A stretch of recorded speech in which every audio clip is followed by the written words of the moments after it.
Nasa isang bahay ako mag-isa ngayong umaga ng Pasko, nakatingin sa mga litrato sa social media. Naroon sila, ang aking pamilya, nakapaligid sa isang marangyang hapagkainan, tumatawa, nag-uusap, nagbabasag ng baso, habang ako ay 5 kilometro ang layo, tahimik na kumakain ng scrambled eggs. Hindi ito ang unang pagkakataon. Ito ang tanawin na nangyayari sa bawat pagdiriwang sa loob ng nakalipas na 12 taon. Ang pangalan ko ay Clara, 72 taong gulang. Bago ko ikwento sa inyo kung ano ang ginawa ko para baguhin ang lahat, gusto kong malaman kung saan ninyo pinapanood ang video na ito. Mag-iwan ng inyong lungsod at lalawigan sa seksyon ng mga komento. Gusto kong malaman na hindi ako nag-iisa sa ganitong pakiramdam. Ngayon, hayaan ninyong ibalik ko kayo sa kung paano nagsimula ang kwento dahil walang sino man ang nagigising sa isang magandang araw at nagdedesisyong maglaho mula sa kanyang pamilya nang walang dahilan. Nagsimula ang lahat nang pumanaw ang aking asawa, si Robert. 43 taon kaming kasal at ang kanyang pagkawala ay nagwasak sa akin sa mga piraso na hindi ko inaasahang mabuo muli. Ang unang Thanksgiving na wala siya, 8 buwan lamang matapos ang libing, inakala kong gugustuhin ng pamilya na malapit ako sa kanila. Ang aking anak na si Jessica, na laging ang nag-oorganisa, nagpapadala ng mga group message at nagpaplano ng lahat, mula sa kung sino ang magdadala ng anong side dish.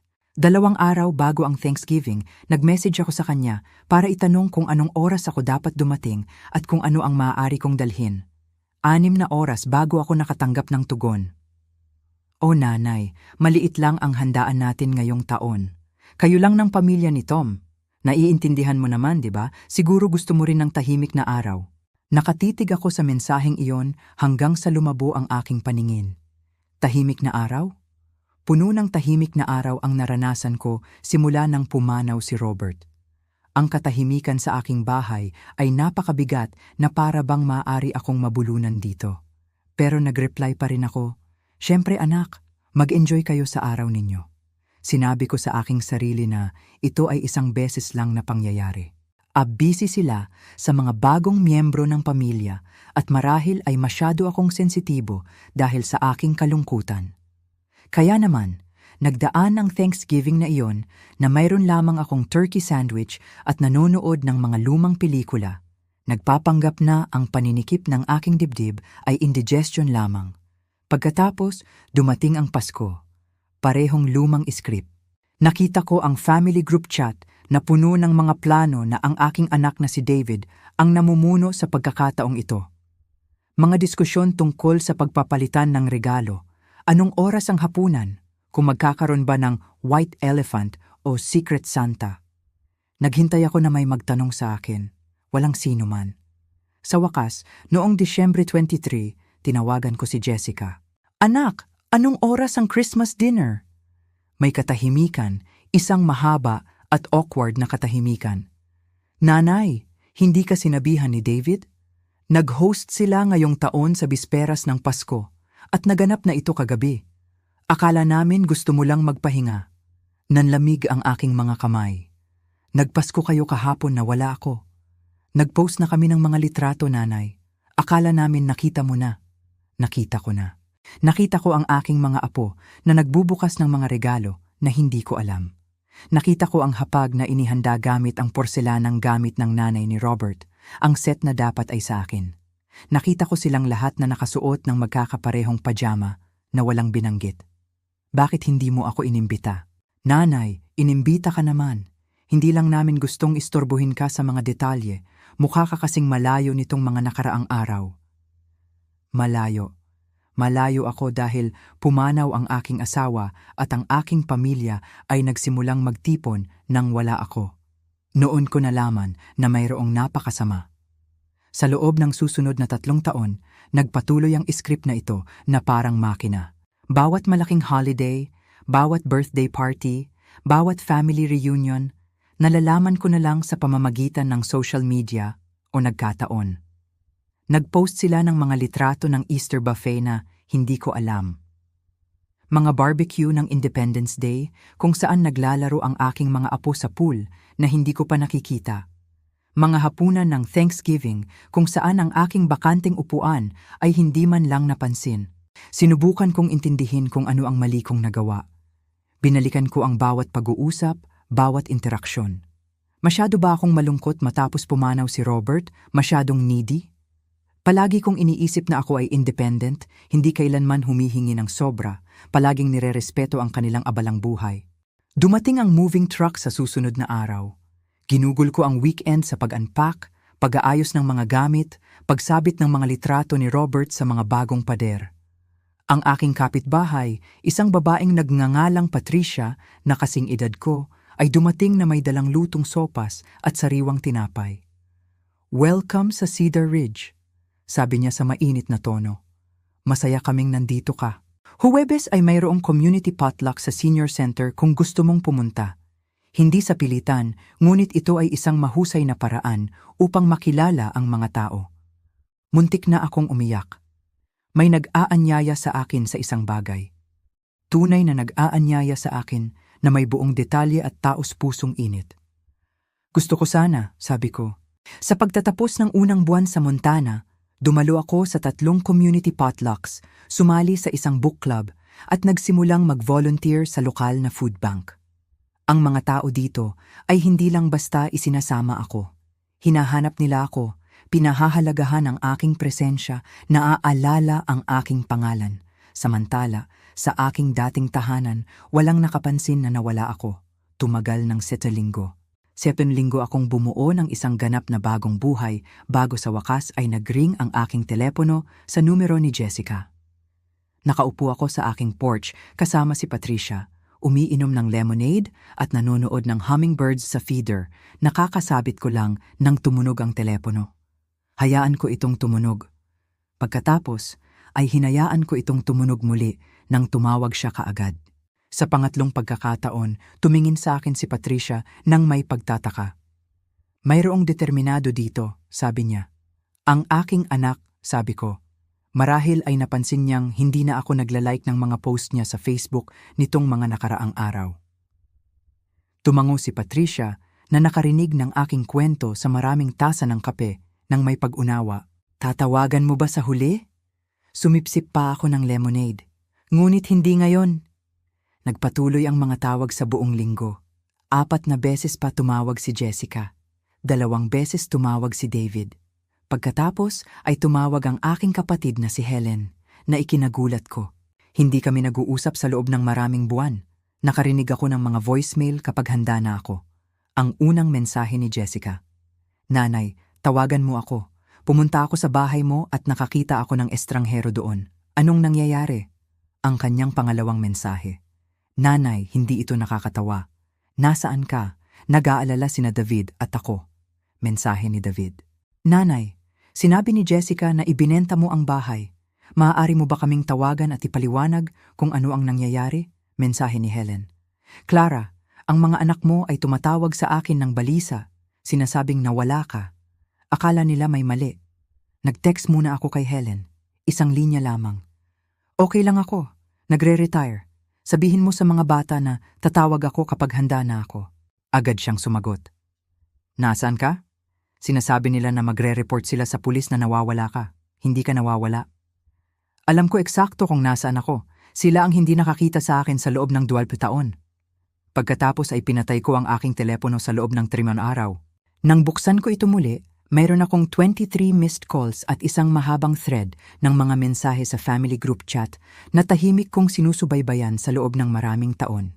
Ang makita ang aking pangalan na tunay na naitype sa mga mensaheng iyon, ang makita silang desperadong sinusubukang hanapin ako, nagde-debate kung dapat bang tumawag sa pulis, nag-aaway kung ano ang maaaring nangyari, ay surreal.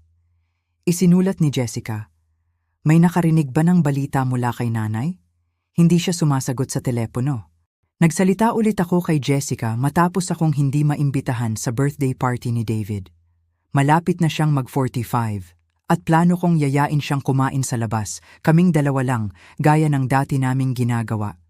Nang tumawag ako para ayusin ang aming pagkikita, sinabi niya, "Oh nanay, nagawa na namin. Hindi mo nakita ang mga litrato?" "Jessica, bakit mo ginagawa ito?" Nanginginig ang aking boses. Bakit lagi akong huling nakakabalita? Bakit hindi mo na ako inaanyayahan? Bumuntong hininga siya na parang pinapahirapan ko siya. Nanay, palagi ka namang inaanyayahan.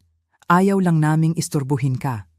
Tumanda ka na at ang mga pagtitipon na ito ay maaaring masyadong makastress sa iyo. Sinusubukan naming maging maalalahanin.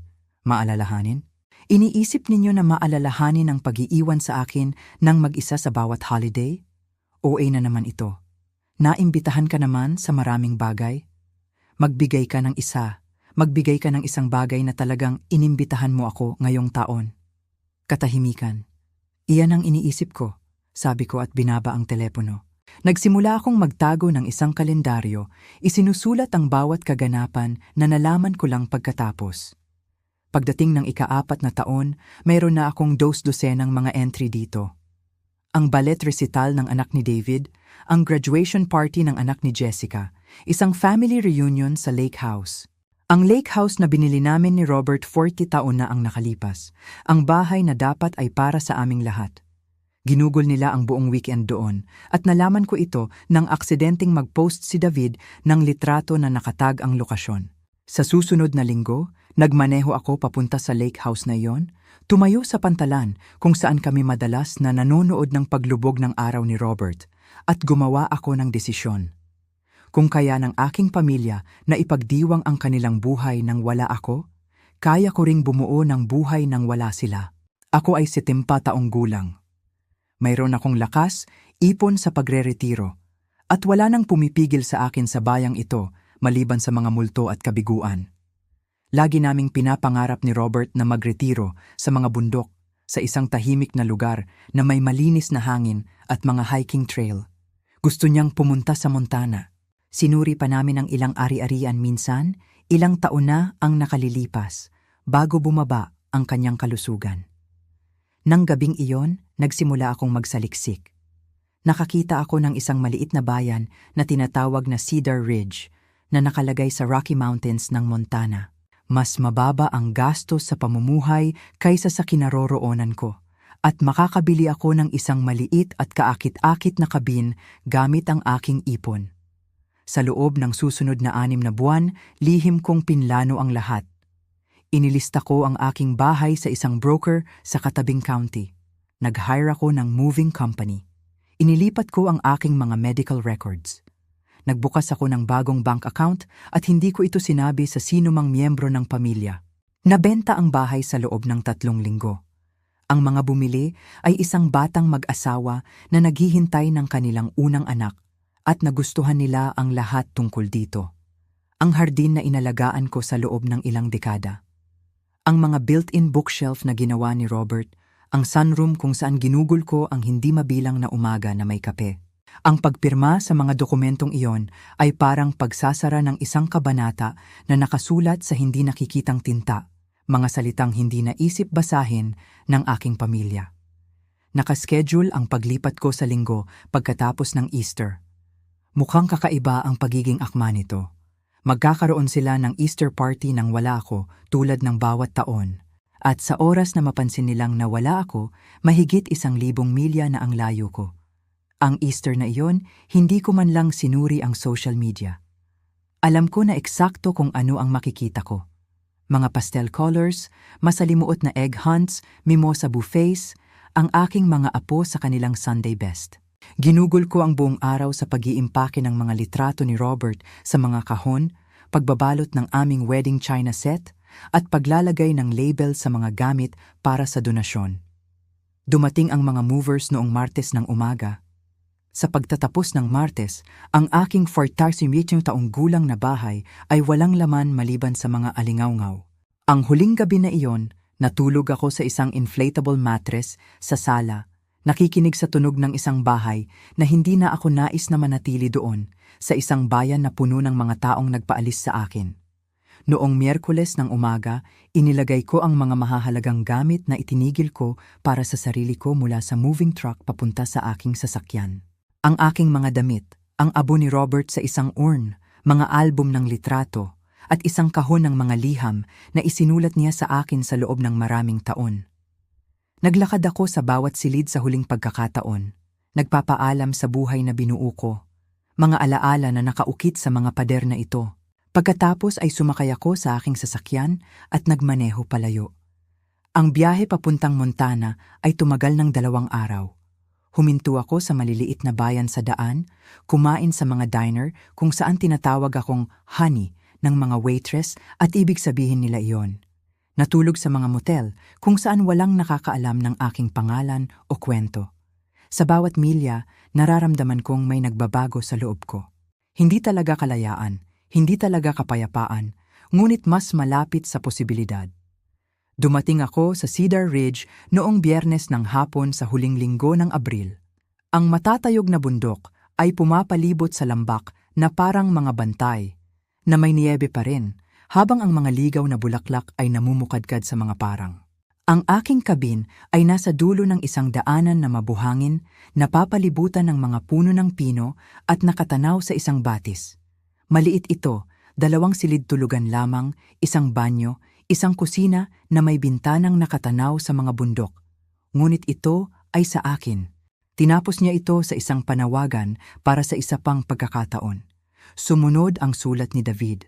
Mas maikli ito, mas nagtatanggol. Inamin niya na nagkamali sila, ngunit nagmumungkahi na ako ay naging malayo matapos pumanaw si Robert at nirerespeto nila ang aking proseso.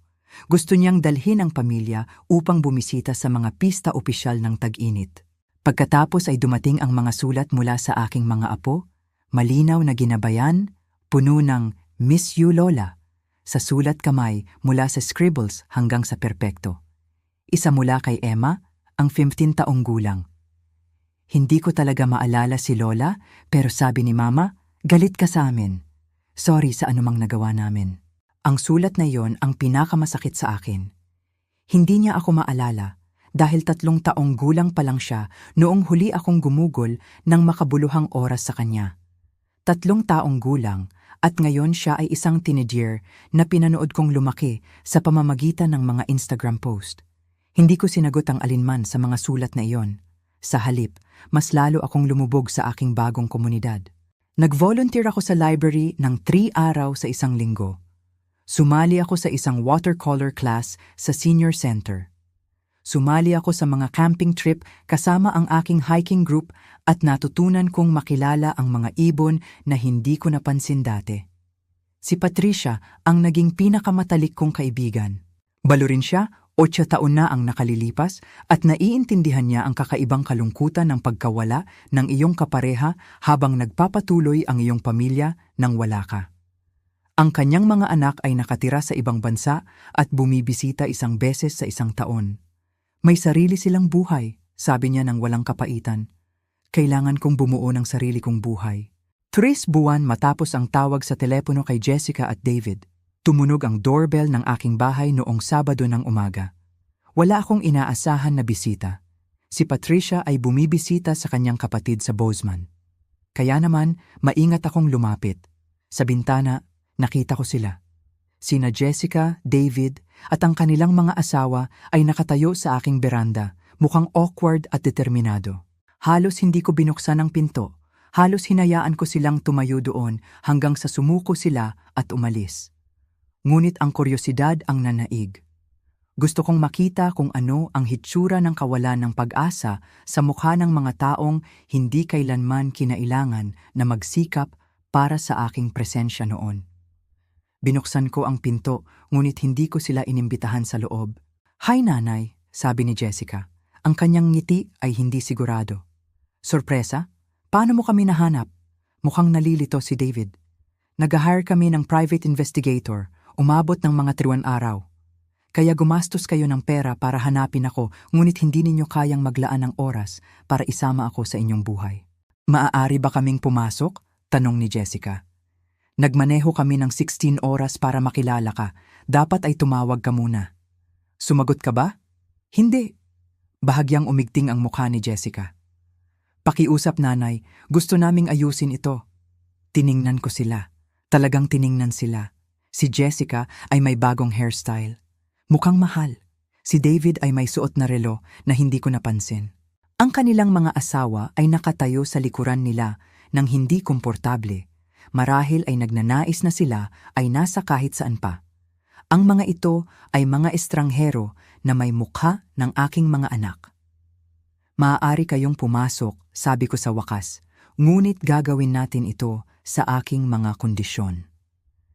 Pumasok sila sa aking maliit na cabin, ang kanilang mga mata ay sumusuri sa lahat. Ang simpleng muebles, ang mga watercolor na pininta ko na nakasabit sa dingding, ang urn ni Robert sa mantelpiece na may mga ligaw na bulaklak sa tabi nito. Hindi ito ang bahay na kinalakhan nila. Ito ay patunay na nakabuo ako ng isang bagay na wala sila. Maganda ang bahay, sabi ni David. Ang kanyang boses ay mahirap. Bagay ito sa iyo. Hindi ko sila inalok ng inumin. Hindi ko inalok na umupo sila. Nakatayo lang ako na nakapamaywang, naghihintay. Si Jessica ang unang bumasag ng katahimikan. Nanay, patawad. Alam naming mali kami. Gusto naming ayusin ito. Gusto ba ninyo talaga? O gusto nyo lang tumigil sa pakiramdam ng pagkakasala? Ang kanyang bibig ay bumuka, pagkatapos ay nagsara. Lumapit si David. Hindi iyan patas. Patas. Ang salitang iyon ay lumabas na mas matalas kaysa sa aking nilayon. Hayaan ninyong sabihin ko sa inyo ang tungkol sa patas. Patas ang pagkakaroon ng imbitasyon sa loob ng 20 taon. Patas ang mapansin na wala ako sa Pasko. Patas ang pag-aalala kung nasaan ako bago pa man kayo magbigay ng pera sa isang private investigator. Nagkamali kami, sabi ni Jessica, na may luha sa kanyang mga mata. Nagkamali kami ng malaki. Ngunit pakiusap, nanay, ikaw ang aming nanay. Kailangan ka namin. Kailangan ninyo ako sa buong 20 taon na ito. Nasaan ang desperasyon na iyon noon? Si Tom, ang asawa ni Jessica, ay unang nagsalita. Sa anumang kaso, sinabi ko kay Jessica mga taon na ang nakalilipas na dapat siyang tumawag sa iyo ng mas madalas. Hindi lahat ay kasalanan niya. Kung gayon ito ay kasalanan ninyong dalawa, tiningnan ko ang bawat isa sa kanila. Ito ang kailangan kong maintindihan ninyo. Hindi na ako ang babae na iniwan ninyo. Ang babaeng iyon na naghintay sa telepono, na nag-check ng social media sa pag-asang makakuha ng mga mumo, na nagbigay katwiran sa pagkalimot, wala na siya. Nakikita namin iyan, sabi ni David. Mukhang iba ka. Mas masaya, marahil. Masaya ako. Mas masaya kaysa dati simula nang mamatay ang tatay ninyo. At iyon ay dahil sa unang pagkakataon sa mahigit 1 dekada, hindi na ako naghihintay sa mga taong hindi dumarating. Pinunasan ni Sarah, ang asawa ni David, ang kanyang luha. Dinala namin ang mga bata. Nasa hotel sila sa bayan. Nagtanong sina Emma at Jack tungkol sayo. Gusto ka nilang makilala. Kumirot ang puso ko. Hindi nila ako kilala. Kasalanan namin iyan, sabi ni Jessica. Ngunit hindi kinakailangang magpatuloy iyon. Naglakad ako papunta sa bintana, tumitingin sa mga bundok. Gusto ninyong ayusin ang 12 taon ng kapabayaan sa pamamagitan lamang ng isang pagbisita? Hindi, sabi ni Jessica. Gusto naming ayusin ito sa pamamagitan ng oras. Tunay na oras. Madalas na mga tawag. Tunay na mga imbitasyon. Maging ang pamilya na dapat sana ay mayroon tayo sa simula. Bumalik ako sa pagtingin sa kanila. Madaling sabihin, sabi nga ng tatay ninyo. Madaling sabihin, Claire. Tingnan kung ano ang ginagawa ng mga tao, hindi kung ano ang sinasabi nila. Kung gayon, hayaan ninyong ipakita namin sa inyo, pakiusap ni David. Hayaan ninyong patunayan namin na seryoso kami. Tiningnan ko sila ng matagal. Ito ang aking mga kondisyon.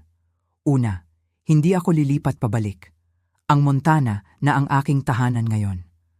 Pangalawa, kung gusto ninyong maging bahagi ng aking buhay, kakailanganin ninyong magsikap. Nangangahulugan iyan ng mga regular na tawag. Lingguhan, hindi, kapag naalala ninyo. Pangatlo, wala nang mga pag-aakala tungkol sa kung ano ang gusto ko. Inuudyok ninyo ako at hahayaan ninyong magpasya ako. Kaya namin iyan gawin, mabilis na sabi ni Jessica. Lahat. Hindi pa ako tapos. Itinaas ko ang aking kamay. Pang-apat, ipapakilala ninyo ako ng maayos sa aking mga apo. Hindi bilang ang lola na nawala, kundi bilang ang lola na nakalimutan ninyo.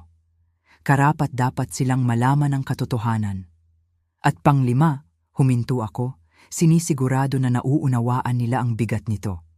Kung babalik kayo sa mga lumang pattern, kung titigil ang mga tawag at mawawala ang mga imbitasyon, ganap akong hihinto sa pakikipag-ugnayan.